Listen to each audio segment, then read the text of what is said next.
The painting begins with Prometheus telling the story of Zeus, the king of the gods. Zeus starts his day by addressing the mortals, hoping they still revere him as before. Although Prometheus is sure of Zeus's corruption and plans to overthrow him, for which he will need the help of three people. The first is Eurydice, or simply Riddy, who lives on Crete and is dissatisfied with her life. One day, a woman approaches her outside a store, and from her muttering, it becomes clear that this is Cassandra. She laments the disbelief in her prophecies and predicts that everything will change for Riddy by the end of the day. Meanwhile, on Olympus, Zeus notices something wrong with the divine spring meander. His wife Hera assures him that everything is fine. Zeus then recalls his son, Dionysus. At this moment, Dionysus is partying in a club on Earth, but later roams the city, where a food vendor suggests he gift his father a watch as a symbol of time. Dionysus decides to visit his father, despite Hera's displeasure, as his mother, whom Hera angrily turned into a bee, was mortal, and Dionysus only became a god due to his father's whim. Zeus is watching a ceremony unveiling his statue on Crete, where one of the women sacrifices herself in the name of the gods. When Dionysus gives him the watch, Zeus doesn't show much enthusiasm, as he already has a watch from Heracles, considered a lucky charm. Nevertheless, Zeus tries on the gift, but ignores his son's pleas for a more responsible role in governing the world. Irritated by Hera's rude comments, Dionysus steals Heracles' watch and leaves. Zeus is engrossed in the statue unveiling, but when the veil falls, it turns out the statue is destroyed and covered in feces, with the words, "To hell with the gods," written on it. Minos, the president of Crete, screams in rage, and Zeus vows revenge, despite Hera suggesting that Poseidon deal with the matter. Meanwhile, Riddy returns home, where Orpheus, playing the guitar, informs her that he plans to start tonight's concert at the palace with a new song named after her. Riddy dislikes the idea, feeling that he is already making their relationship public against her will. But for now, she doesn't have the strength to protest. Later, Orpheus's manager takes him to Heraklion. On Olympus, Zeus is furious at what he saw and suddenly notices a wrinkle on his forehead. He immediately teleports Prometheus, who assures the king of the gods that he cannot be destroyed. But back on his rock, Prometheus laughs at Zeus's foolishness. Meanwhile, Dionysus gets new advice from the vendor, to find his own purpose instead of living for his father's approval. In Heraklion, Orpheus is preparing for the performance, confident that Eurydice will arrive soon. But Riddy visits Hera's temple to speak with Hera's mute servant, Tacita, who is also her mother. Meanwhile, Orpheus starts his show with a song explaining that Eurydice is the love of his life, while in the temple, Riddy confesses that she no longer loves him. Her mother cut off her tongue and abandoned her for Hera's service. However, the gods don't concern her, and she doesn't believe in prophecies. The crowd enjoys Orpheus's singing when Dionysus teleports to Heraklion to listen to him. On her way from the temple, Riddy sees Cassandra again, stops in the middle of the street, and gets hit by a truck. Meanwhile, Tacita reveals Riddy's prophecy, showing that it coincides with Zeus's prophecy, though Prometheus insists there can't be two identical prophecies. Orpheus learns of his beloved's death as Cassandra and Tacita watch her body being taken away. Sometime later, Dionysus attends the funeral and sees a grief-stricken Orpheus give the priest a coin for Eurydice to be placed in her mouth so she can pay for passage to the afterlife. Dionysus realizes that this is his purpose, to help Orpheus. Orpheus, however, gets drunk, buys a gun, and heads to the beach, intending to take his own life. But he accidentally shoots Dionysus. Orpheus panics, but Dionysus shows that he is a god and immune to wounds. Prometheus's voice reminds that Zeus wasn't always a god, meaning he can be destroyed by mortals. Meanwhile, Riddy finds herself on a ferry in a black and white underworld. 10 years ago, the Amazon queen found and killed Kaos, who had escaped from the tribe. As he died, he saw his mother, Marina, among the killers. In the present, Orpheus wakes up after a wild night with Dionysus and hears his assurances that he can bring Riddy back. At the same time, she is sailing down the river Styx in the underworld, watching an introductory video from Hades and Persephone about the frame through which one must swim to be reborn. Later, the guardians of the underworld are summoned by Zeus in order to increase the number of swimmers escorting souls through the frame. Meanwhile, Dionysus demonstrates his power to Orpheus by driving wildly. Riddy's ferry docks and passengers are met by handlers with Cerberus dogs. One of the dogs barks at Riddy, and its handler, Kaos, pulls her out of the main line. For the past 10 years, he has been in this liminal world, certain he will remain a guide. However, Medusa announces his transfer to the ranks of the swimmers, though he didn't ask for this, as he's waiting for his mother. His partner Pryu is happy about it, especially as Medusa shows her one of her snakes, harmless now that they're dead. Meanwhile, Dionysus takes Orpheus to a bar called The Cave, where one can get a chance to enter the underworld. At the same time, Zeus descends to earth and, wandering through the city, marvels at how contented and cheerful people appear.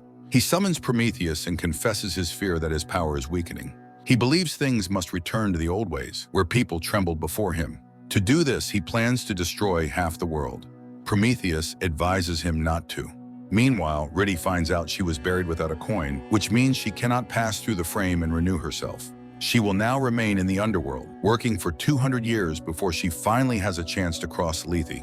At the same time, Orpheus learns that the jury, consisting of the Moirai, the Fates, will evaluate the performances of those seeking to bring a loved one back to Earth. In the first round, people must mark all the distinctive features, scars, and birthmarks of their loved ones on a mannequin. Meanwhile, Medusa takes the new divers to the river Lethe, where the glowing frame awaits. They must help people swim to it and reach rebirth. Back in the cave, Orpheus faces off against a couple grieving their child. The inconsolable parents perform a poignant pantomime about their love for their son. Orpheus feels he cannot do better. He is asked to sing about his beloved, but without a voice. He sits down at the instrument. At the same time, Eurydice reaches the river, but cannot even immerse herself in Lethe without her coin. Orpheus finishes playing and receives applause, but fate punishes him by stabbing his hand with a knife, revealing that he took his wife's coin, depriving Eurydice of the chance to renew herself. Orpheus admits he did it out of love, but the audience, including Dionysus, is repulsed by his selfishness. Thus, the grieving parents, Anatole and Clara, win the competition and gain access to the underworld. By the river, Kaos catches up with Eurydice and confesses that he too was buried without a coin, which his mother took. Meanwhile, Dionysus begs the Fates to let Orpheus into the underworld. They agree in exchange for Zeus's watch. Zeus, meanwhile, shares with Prometheus his plan to tell the mortals stories in the style of the Trojan War to make them hate each other. Then a great conflict will begin, but Prometheus reminds Zeus of his missing watch, which was his lucky charm. Zeus decides to find the watch first. Dionysus at this time gives it to the Fates. On Earth, the Furies have long roamed, dispensing justice. They are invisible to the innocent, and only the doomed can see them. Today, they force an unpunished criminal to take his own life in the restroom of a roadside cafe, then move on to their next target. That target is a woman named Ari, who accidentally strangled her twin brother in her sleep. Their mother never accepted his death, and now Master Daedalus creates a sculpture of Glaucus each year, representing how he would have looked on his birthday. Ari's father, President Minos, promises to give his daughter anything she wants, even though she refuses a gift every year. Her bodyguard Theseus overhears. During the day, the president and his family gather for the Olympiad celebrations on Crete. There, they witness the desecrated statue of the gods, in which Theseus played a part. Minos is enraged, his wife hysterical, and Ari helps her mother back to her room. Meanwhile, on Olympus, Zeus, suspecting that one of the servants is responsible for the missing watch, begins killing them one by one. Hera shares this with Poseidon, explaining that Zeus is planning 2 phases of humanity's destruction and asks the god of the oceans to find the ill-fated watch. Prometheus, on the other hand, remembers that he once killed Charon in bed, but not before extracting a promise from him to help whoever would come to him in the future with a mark. Meanwhile, the Fates, having received Zeus's watch, allow Orpheus to pass into the underworld through a garbage container. Orpheus joins Anatole, who is searching for his son. The 2 men enter a black and white world. Anatole reluctantly speaks with Orpheus, as the latter committed an unforgivable act by taking his wife's coin. But Orpheus justifies his action with love. The man agrees to travel together. At the same time, Kaos visits his dog, Photis, releases him from his cage, and the dog runs off. Meanwhile, Hades and Persephone discover that one soul is missing. They discuss how it managed to escape from the underworld. Persephone fears this may be the beginning of something terrible. Hades asks her not to inform Zeus about it just yet. Meanwhile, during his search for Photis, Kaos runs into Nax, who begs for help and informs him that he has already swum through the frame. But then someone calls out to Kaos and Nax disappears. Later, during dinner, Eurydice joins Kaos and Priu, announcing that she has been appointed as a swimmer. The girl doesn't understand why they continue to eat, sleep, and wash when they were already dead. They explain that it helps them feel normal. Later, Priu invites everyone to a party for the new swimmers. On Earth, Poseidon summons Dionysus to an aquarium and accuses him of stealing Zeus's watch. Dionysus admits that he brought a mortal into the underworld, and that mortal will be the first to bring someone back from the realm of the dead. Poseidon warns him that if this happens, Zeus will destroy them all. He orders Dionysus to return the watch. Meanwhile, in the underworld, Orpheus and Anatole prepare to cross the river Styx when Charon approaches and reluctantly agrees to ferry them across. At the same time, Kaos encounters his killer, Hippolyta II, on the shore. In fear, he turns away from her, but she calls him a blasphemer and tells him that his mother voluntarily gave him up. Dionysus finds an exact copy of Zeus's watch in a store and heads to Mount Olympus.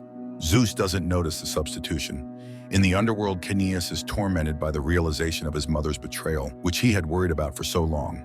Suddenly, Charon stops the boat and shows the men Scylla, which means only one of them can proceed further. Now only a fight will determine who it will be. Orpheus attacks Anatole. At this moment, Kaos confesses to Eurydice that he used to be an Amazon, meaning he was born a girl, but later he was cast out. Suddenly, they hear Nax calling for help. Meanwhile, Anatole nearly overpowers Orpheus, but Charon intervenes upon seeing the fate's mark on the musician's hand. He throws Anatole overboard and he disappears into Scylla's maw. Meanwhile, Zeus shares his plans for vengeance on humanity with Dionysus. They then both descend to Earth, where Zeus thanks his son for returning the watch. He hopes for Dionysus's help in terrifying humans with natural disasters and conflicts. Dionysus doesn't like this idea, but Zeus reminds him that humans don't matter. At this time, Hades receives a message that they are soon expecting an influx of new souls. Immediately after, he is informed that the missing soul has been found. Charon and Orpheus arrive on the shore, where a message of gratitude from Prometheus is written. Eurydice and Kaos observe as Nax is cornered in some dungeon. They carefully follow and discover the empty shells of all the souls that have passed through the frame, even those they sent through it earlier that morning. Now comes the moment when Prometheus can explain everything. It turns out that Zeus punished him for standing against him. Before his imprisonment, Prometheus was visited by the Lady of the Fates. She demanded that the hero kill the one person who trusted him without question, Charon. Moreover, he needed to gain Zeus's trust by submitting to his punishment and accepting his fate. Prometheus carried out everything, and it worked. Meanwhile, the Furies have isolated Ari in a hotel where she explains that she didn't want to kill her brother. However, the Furies didn't come to punish her, but to show her the truth. Poseidon came to her father and reminded him of the prophecy that he would die at the hands of his firstborn. Ari refuses to accept this truth, even when she sees Minos handing the baby to Daedalus, ordering him to kill the child. The girl doesn't believe it, even when the Furies remind her of the Trojan massacre. She returns to the palace but remains silent about everything she has learned. Minos is happy that she is safe, but Ari now questions everything her father tells her. That night, she goes to Daedalus, who is forced to admit that despite her father's order, he didn't kill Glaucus, and the boy is still being held in the dungeon. However, he has long since lost his human form, having turned into the Minotaur. Meanwhile, Zeus and Dionysus watch the news, which reports various natural disasters, much to the gods' delight. Later, Zeus heads to Hera's bathroom, where she keeps the tongues and prayers of her worshippers. He accidentally overhears her cheating on him. In search of the truth, he tortures one of her Tasitas, but she refuses to betray Hera and dies. Discovering this, the goddess asks to be shown the tongue from which he learned of her infidelity. But Zeus cannot find it among the millions of others and falls for her assurances that she isn't plotting anything against him. Calming Zeus and leaving him in bed, Hera mourns the death of her loyal Tasita. Meanwhile, Eurydice and Kaos continue their search for Nax, but see that he has already been found by Hades, who personally removes Nax's soul. For some reason, this causes Eurydice great pain and forces the pair to return to the surface, where they are spotted by Medusa. Eurydice doesn't understand why Kaos feels nothing and says goodbye to him. Orpheus regains consciousness on a deserted shore. At the same time, Dionysus enters a cave and learns that Orpheus has successfully crossed the Styx. Charon denies Orpheus a drink of water and reminds him that ahead lies the final trial, which he must face alone. Eurydice, still reeling from what Hades did to Nax, goes to Kaos and reveals that her mother became Tasita when she was 5 years old. Eurydice never accepted this and cursed the gods every night. Perhaps that's why it hurt her so much. Kaos then tells his story. In their tribe, boys who reach adulthood must leave the Amazon territory forever under the threat of execution. Kaos' best friend also left, but soon returned, confessing that he wanted to ask for readmittance to the tribe.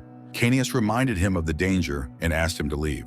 That same day, Kaos saw the boy killed. That night, his mother confessed that she had long known about his rebirth since her prophecy had immediately predicted the birth of a boy, which is why she was so happy when a girl was born. But alas, you cannot deceive the gods. So Kaos hates the gods too. Realizing that they feel the same, the girl kisses him. Meanwhile, Orpheus continues walking through the wasteland, suffering from thirst and heat. Persephone urges Hades to tell Zeus the truth, as the transition world cannot hold so many souls, which may cause a breakdown. Zeus meets with Prometheus again. He realizes that the problem is not with mortals and decides to destroy the Fates, who are the source of his prophecy. But Prometheus warns Zeus that he may destroy the entire world, including himself, and gives the example of Minos, who lives in defiance of his prophecy. However, Zeus reminds him that Glaucus can escape and kill Minos at any moment. He then suggests that if the father kills the son, it will refute the prophecy and create a contender. Meanwhile, Eurydice and Kaos discover that they share the same prophecy. Eurydice recalls her encounter with Cassandra and realizes that the talks of the rebirth of those who have passed through the frame are lies. People devote their lives to the gods, hoping for a better life, but in reality, their souls turn into Meander's water, which the gods drink to stay immortal. At the same time, Hades and Persephone arrive at Zeus's and publicly announce the instability of the transition world, which is about to lead to disaster. If souls stop returning to Earth, they will run out. In a rage, Zeus pushes Hades into a pool and strikes him with lightning. Meanwhile, Orpheus struggles to make his way through the scorching desert. He begins hallucinating and eats sand, mistaking it for water. Persephone discovers that Hades is alive and vows to destroy Zeus. Zeus orders Poseidon to make Minos kill his son.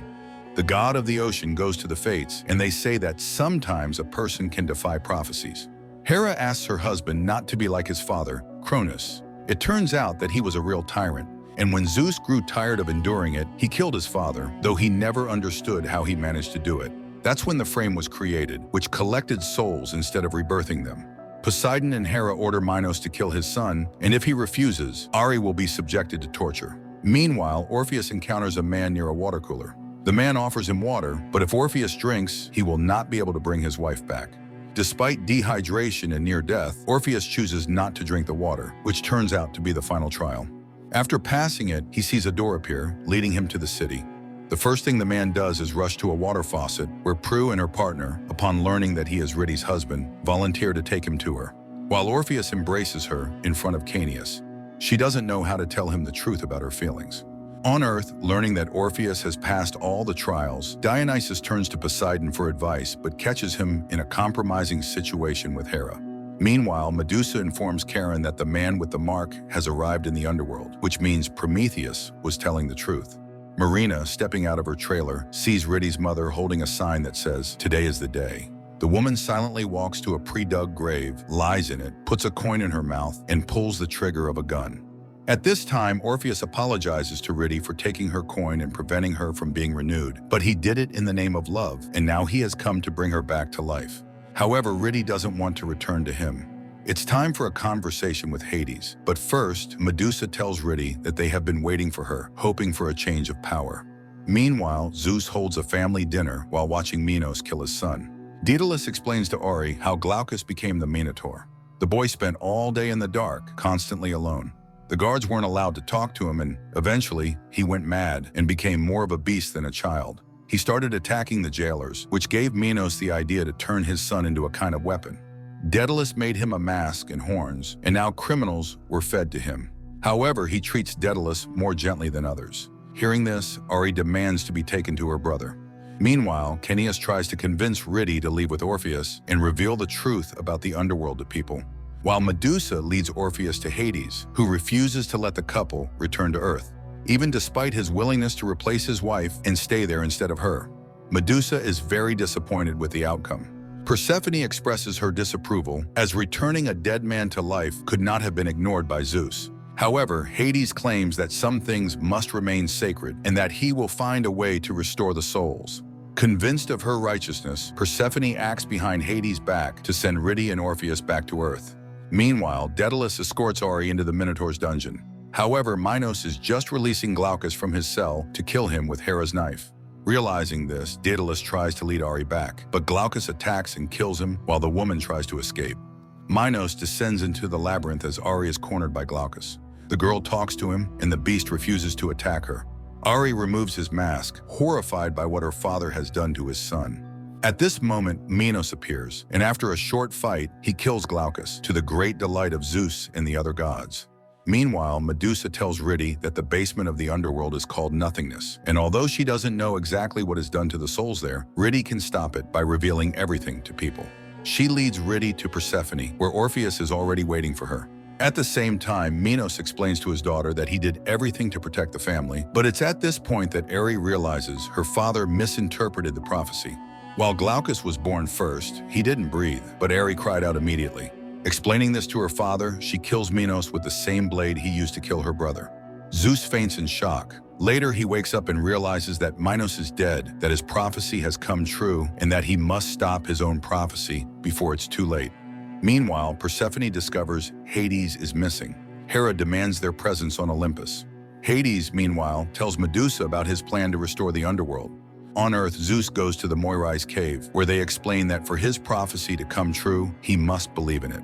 Nevertheless, Zeus intends to kill them. The Moirai not only accept their fate, but they help Zeus kill them, dousing themselves in flammable liquid while Zeus strikes a match. Before their death, they return Zeus's watch, confessing that they had received it from Dionysus.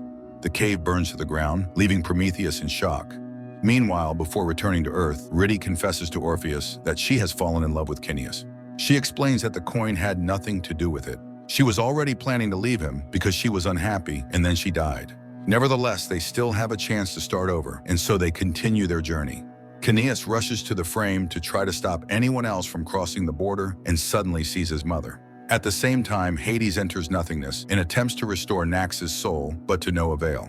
Kaos accuses Marina of betrayal, but she insists that she only brought the Amazons to him to fulfill his prophecy.